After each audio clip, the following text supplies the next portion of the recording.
দর্শক, পাবনায়ও হামের সংক্রমণ বেশ বেড়েছে। আক্রান্ত হয়ে ২৭ জন রোগী পাবনার হাসপাতালে ভর্তি রয়েছে। পাবনায় হামের সংক্রমণের খবর জানাতে যুক্ত হচ্ছেন আমাদের সহকর্মী মুস্তাফিজুর রহমান।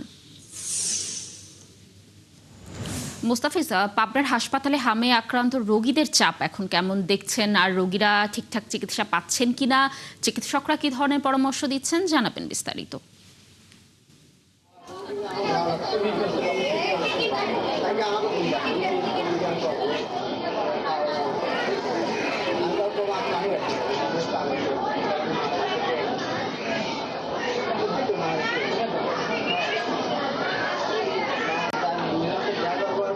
কানিজ আমরা যেটা বলা হচ্ছে রাজশাহী, চাপাই এবং পাবনাকে এই হামের হটস্পট বলা হচ্ছে আর কি। আমরা এখন পাবনা 250 শয্যা জেনারেল হসপিটালে ঠিক যে হামের যে আইসোলেশন ওয়ার্ড করেছে ঠিক তার সামনে দাঁড়িয়ে আছি।